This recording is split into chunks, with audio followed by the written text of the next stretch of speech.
नमस्कार मित्रांनो, अशोक मामा या मालिकेच्या आजच्या भागात आपण असं पाहणार आहोत की भैरवी किशाभाऊ आणि राधाबाईंना किराणा मालची लिस्ट देते आणि म्हणते की हे घ्या पैसे आणि हे सगळं सामान घेऊन या आणि जर का काही गडबड झाली ना तर मी बाबांना सांगेल. हे दोघं जण म्हणतात नाही नाही काही गडबड होणार नाही असं म्हणत आता हे दोघं जण घराबाहेर पडतात. तितक्या तिथे तुषार येतो आणि रागातच भैरवीला जाब विचारू लागतो की भैरवी मला एक सांग, माझ्या बाबांसोबत अशोक काका जाणार होते ना हॉस्पिटलला, मग अनिश का गेला? तर आता बाहेरून किशा मामा आणि राधाबाईनी हे दोघं जण चोरून ह्या दोघांचं बोलणं ऐकू लागतात. तर भैरवी म्हणते की तुषार ही काय बोलायची पद्धत झाली का? अरे काहीतरी इमर्जन्सी होती म्हणून अनिश घेऊन गेला, एवढं काय? तर तुषार म्हणतो एवढं काय म्हणजे? अगं भैरवी तुला माहिती नाही, अनिश हा क्विक मनीच्या पाठीमागे लागलाय.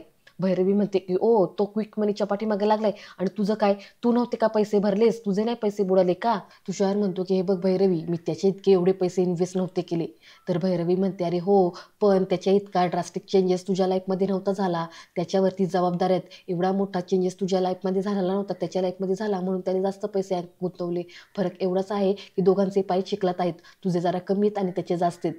तुषार म्हणतो तरी सुद्धा भैरवी तुला त्याच्या बाबतीतल्या काही गोष्टी माहिती नाहीत अजून.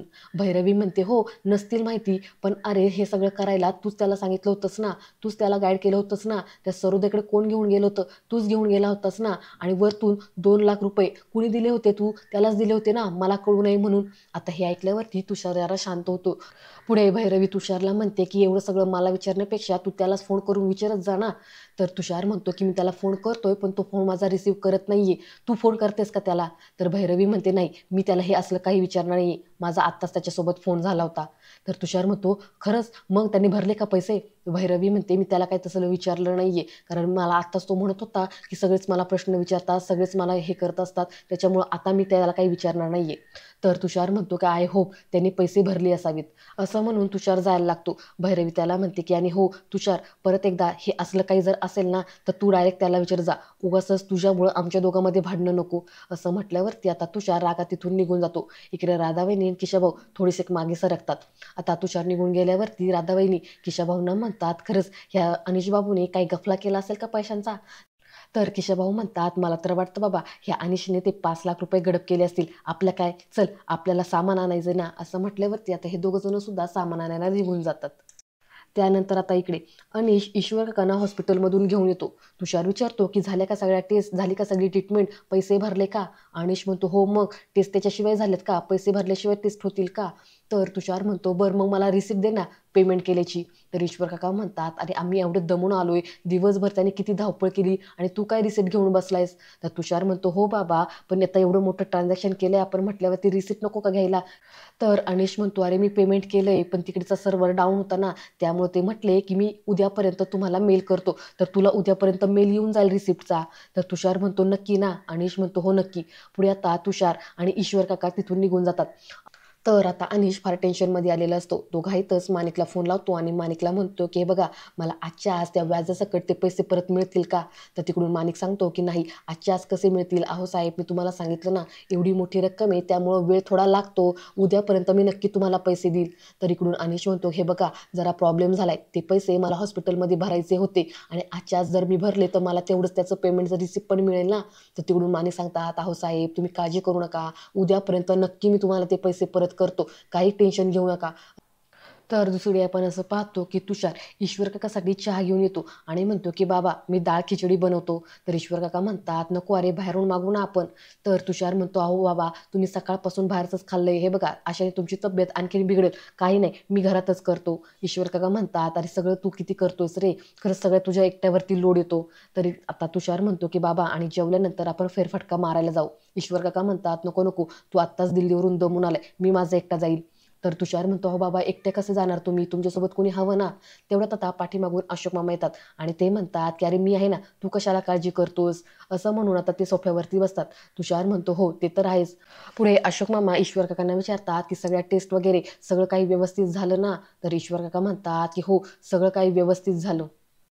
पुढे आता तुषार अशोक मामांना म्हणतो की अशोक काका तुम्हाला एक सांगायचं होतं, अनिशने मला पेमेंटचं रिसिप्ट दिलेलं नाहीये.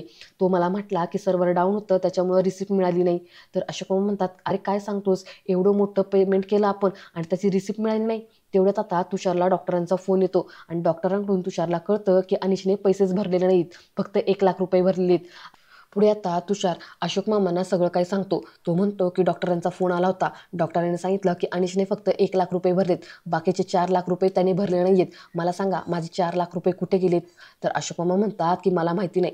पुढे आता तुषार ईश्वर काकांना म्हणतो की हे बघा, म्हणूनच कळालं ना मी अनिशला एवढे प्रश्न का विचारत होतो, मी का त्याच्याकडे रिसिप्ट मागत होतो. तर इकडे आता अशोक मामांना फार टेन्शन येतं. ते डॉक्टरांना फोन लावायला लागतात. ईश्वर काका विचारता की कोणाला फोन लावतोयस अशोक? तर अशोक मामा म्हणतात की मी डॉक्टरांना फोन लावतोय, माझ्या ओळखीचे ते. तर तुषार म्हणतो की हे बघा, तुम्ही जर डॉक्टरांना फोन लावणार असाल ना तर स्पीकरवर तरी ठेवा, मला सुद्धा ऐकायचं आहे डॉक्टर काय म्हणतात ते. इकडे अशोक मामा आता डॉक्टरांना फोन लावतात आणि स्पीकरवरती ठेवतात. तिकडून डॉक्टर म्हणतात, काय माझगावकर साहेब, काय मदत लागली तर नक्की सांगा. तर अशोक मामा म्हणतात, मदत? कसली मदत? तिकडून डॉक्टर सांगतात की अहो तुमचा मुलगा अनिश आला होता, त्याने सांगितलं की त्याच्या बायकोची तब्येत क्रिटिकल आहे, म्हणूनच तर मी आमच्या ह्या ओळखीच्या डॉक्टरांना सांगितलं की त्याला जरा 1 दिवसाचं कन्सेशन द्या. त्यामुळं तर त्याने फक्त 1 लाख रुपये भरलेत, बाकीचे 4 लाख रुपये तो उद्या भरणार आहे. आता हे ऐकल्यावरती अशोक मामांना फार मोठा धक्का बसतो. त्यांना फार टेन्शन आल्यासारखं होतं. पुढे आता तुषार ईश्वर काकांना म्हणतो की पाहिलंत का, अहो बाबा आपली फसवणूक झाली. तर ईश्वर काका म्हणतात, नाही नाही, अरे असं होणार नाही. अरे अनिशने मला स्पष्टपणे सांगितलं ना की मी पैसे भरलेत म्हणून, अरे मला चांगलं आठवतंय. तर तुषार म्हणतो, अहो बाबा तुम्हाला कळत कसं नाहीये, आपल्याला त्याने फसवलंय, 1 नंबरचा ढोंगी येतो, त्याची नियतच खोटी आहे. आता इकडून अशोक मामा चिडतात आणि म्हणतात, तोंड सांभाळून बोल तुषार, अनिश हा माझा मुलगा आहे, त्याच्यावरती माझे संस्कार आहेत, मला त्याच्यावरती पूर्ण विश्वास आहे, तो असलं काही करणार नाही, नक्कीच काहीतरी गोंधळ झालेला दिसतोय. तर तुषार म्हणतो की तरीसुद्धा तुम्हाला जर आता अजूनही काही शहानिशा करायची असेल ना ती करा, पण मला माझे पैसे परत हवेत. असं म्हणून आता तुषार तिथून निघून जातो. इकडे अनिश हा घरी आलेला असतो आणि तो भैरवीवरती चिडतो.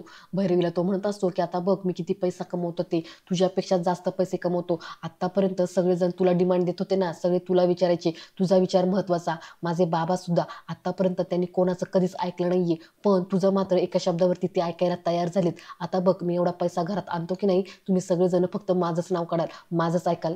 तेवढं तिथे इरा येते आणि इरा भैरवीला म्हणते की माऊ, आम्हाला ना उद्या शाळेमध्ये हे सबमिट करायचं आहे, यावरती तुझी सही हवी.